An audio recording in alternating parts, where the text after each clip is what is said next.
Good morning class. Shri Deepchand Chaudhary Mahavidyalaya से आज मैं आपके सामने BA 5th सेमेस्टर में आज हमारा लेक्चर हम पहला ले रहे हैं। ठीक है, पॉजिटिव साइकोलॉजी हमारा जो सेकंड पेपर है मनोविज्ञान का 5th सेमेस्टर का, तो उसका हम आज पहला लेक्चर देखेंगे।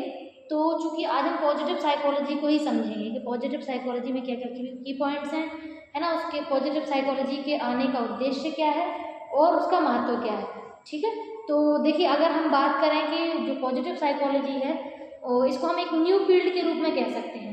ठीक है, इसका कॉन्सेप्ट और इसका जो वर्क है वो ज़्यादा पुराना नहीं है। 1998 में जो मार्टिन सेलिगमैन है उनके द्वारा इस कॉन्सेप्ट को प्रेजेंट किया गया था।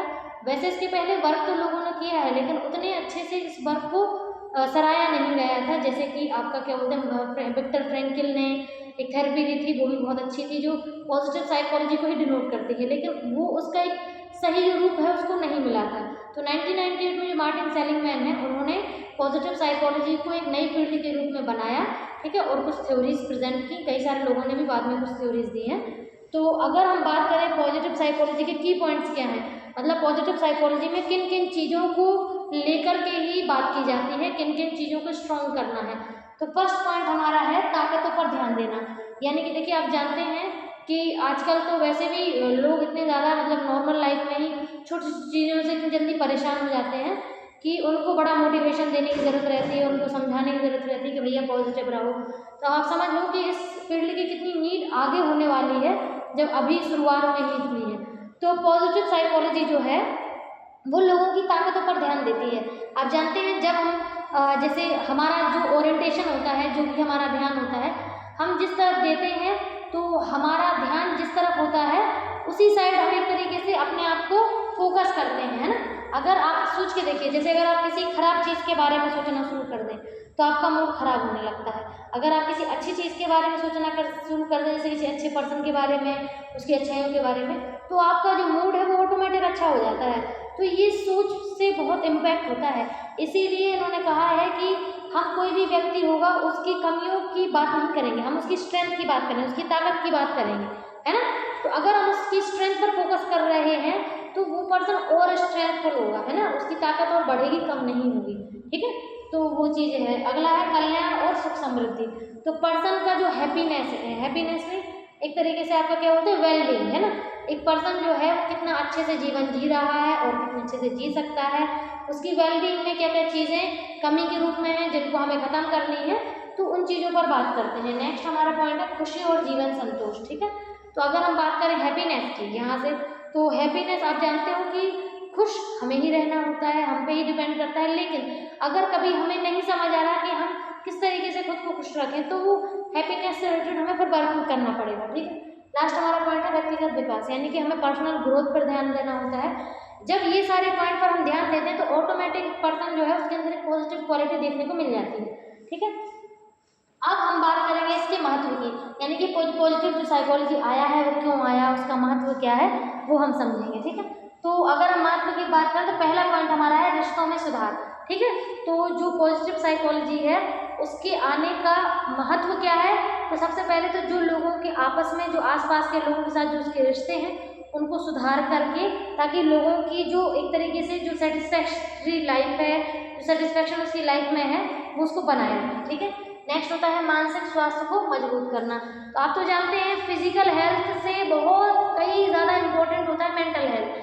अगर मेंटल हेल्थ पर्सन का ठीक नहीं है तो फिजिकल हेल्थ भी धीमे धीमे खराब होगा, ये बिल्कुल फिक्स बात है। तो मेंटल हेल्थ का बहुत इम्पोर्टेंट पार्ट होता है एक पर्सन को हेल्दी रखना, फिजिकली भी, मेंटली भी, और उसके आसपास के जितने भी रिलेशनशिप है उनको भी हेल्दी बनाए रखना। ठीक है, तो एक पर्सन के आसपास की जितनी भी सोशल लाइफ होती है वो उसकी मेंटल हेल्थ से बहुत ज़्यादा जुड़ी होती है। नेक्स्ट है हमारा तनाव और चिंता में कमी।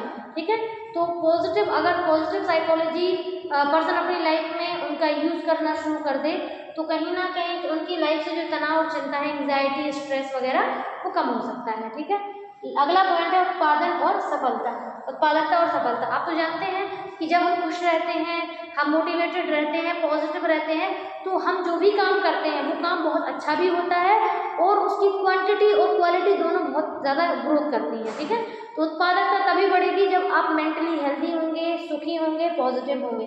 ठीक है, वरना आप तो जानते हैं कि अगर एक नीरस व्यक्ति को किसी वर्क में रख दोगे तो वो वर्क ज़्यादा ग्रोथ नहीं करेगा। आपने ऐसा देखा होगा कि जब भी किसी कंपनी में किसी प्रोडक्टिविटी को लेकर के जैसे ऑर्गेनाइजेशन कोई हो गया जिसमें कहीं कोई प्रोडक्ट बनता है, तो वहाँ पर जब लोगों को अपॉइंट किया जाता है, जॉब इंटरव्यू लिया जाता है, तो तब वहाँ पर एक साइकोलॉजिस्ट भी होता है जो उसका पॉजिटिविटी लेवल, उसका मोटिवेशनल लेवल, उसका पर्सनालिटी कैसा है, इन सारी चीज़ों को मेजर करता है, ठीक है, जिससे वो ये जान पाता है कि पर्सन प्रोडक्टिविटी कितनी दे सकता है। उसकी पर्सनालिटी में अगर पॉजिटिविटी होगी तो ही प्रोडक्टिविटी ज़्यादा होगी, ठीक है। और नेक्स्ट है सफलता। तो सफल भी, अगर उसके अंदर सफल होने की चाह है, वो पॉजिटिव है, तो ही वो उन चीज़ों में सफल हो पाएगा। लास्ट हमारा है कार्यस्थल में योगदान। तो देखो जहाँ भी हम वर्क कर रहे हैं, अगर मान लीजिए कोई वर्क मान लीजिए हमारा है भी नहीं और हमारे आसपास पर्सन को उसको हमारी हेल्प चाहिए है, तो वो हमसे मान लीजिए संकोच बस नहीं मांग पा रहा है क्योंकि आप उस फील्ड में मतलब अच्छी पोजीशन पर हैं, तो एक तरीके से आप ये मान के चलिए कि अगर आप एक अंदर से पॉजिटिव पर्सन हैं तो आप सामने से उसकी हेल्प करने जाएंगे, यानी कि जहाँ आप वर्किंग में हैं आप लोगों की हेल्प करने के लिए आपका खुद का मन होगा। वो कैसे होगा? जब हम पॉजिटिविटी को अप्रोच करेंगे, ठीक है। अब हम बात करते हैं उद्देश्यों की, ठीक है। तो उद्देश्यों में अगर हम देखेंगे जो पॉजिटिव साइकोलॉजी है वो आई क्यों, उसके उद्देश्य क्या है, तो फर्स्ट पॉइंट हमारा है सकारात्मक गुणों की पहचान, यानी कि एक व्यक्ति के भीतर कितने सकारात्मक गुण हैं उनकी पहचान करना, उनको बढ़ावा देना और उन पर ही काम करना ताकि पर्सन और अच्छा होता चला जाए, तो वो हमारा मेन उद्देश्य है। सेकंड है खुशी, संतोष और कल्याण, यानी कि हैप्पीनेस और वेलबींग को बनाए रखना, सेटिस्फेक्शन को लाइफ में बनाए रखना, क्योंकि जब एक पर्सन हैप्पी होता है, उसकी मेंटल वेलबींग ठीक होती है और वो अपनी लाइफ में सेटिस्फैक्ट्री होता है अपने डिसीजन को लेकर के, तो वो आगे चल के काम अच्छा ही करता है, ठीक है। नेक्स्ट है मानसिक और भावनात्मक लचीलापन। अब देखो जैसे कहते हैं कि जो चीज़ जितनी ज़्यादा फ्लेक्सिबल होती है वो लंबे टाइम तक चलती है। जैसे मान लीजिए अगर कोई भी आपका इमोशन में या फिर आप कोई भी डिसीजन लेने में इमोशनली या मेंटली फ्लेक्सिबल नहीं होंगे तो आप ये मान के चलिए आगे चल के आपको बहुत प्रॉब्लम देखने को मिलेगी, ठीक है। तो फ्लेक्सिबिलिटी बहुत ज़रूरी है जिससे पॉजिटिविटी बनी रहती है। अगला है अर्थपूर्ण जीवन। तो मीनिंगफुल लाइफ बहुत ज़रूरी है, क्योंकि अगर हम विदाउट मीनिंग कोई भी लाइफ जीते हैं तो ना तो हमें सेटिस्फेक्शन मिलेगा, ना हम खुश होंगे, ना पॉजिटिव रहेंगे, तो ये सारी चीज़ें हमारी लाइफ से खत्म हो जाएंगी। एक मीनिंग बहुत ज़रूरी होता है लाइफ में। अगला है उत्पादकता, आत्मविश्वास और आत्म प्रभावशीलता, ठीक है। तो ये पॉइंट देखिए महत्व उससे जुड़ा ही हुआ है, ठीक है। तो एक पर्सन की जो उत्पादकता है, उसकी प्रोडक्टिविटी है, किसी काम में कितना अच्छा देने की जो उसकी प्रोडक्टिविटी क्वालिटी है, वो उसका खुद का सेल्फ एक तरीके से कॉन्फिडेंस है ना, जैसे कहते हैं कि सेल्फ कॉन्फिडेंस इनका बहुत अच्छा है, यानी कि इनको अपने ऊपर बहुत ही भरोसा है। वो आया कैसे? जब वो पॉजिटिव है तब, ठीक है। और लास्ट में आत्म प्रभावशीलता, यानी कि आपका इंप्रेशन दूसरे व्यक्ति पर, दूसरे ग्रुप पर आप कितना अच्छा छोड़ पा रहे हैं, वो भी डिपेंड करता है कि पर्सन कितना आत्म प्रभावशील है, ठीक है। तो ये सारी चीज़ें हैं। अगर आपको इसमें कोई डाउट हो तो बता दीजिएगा। Thank you.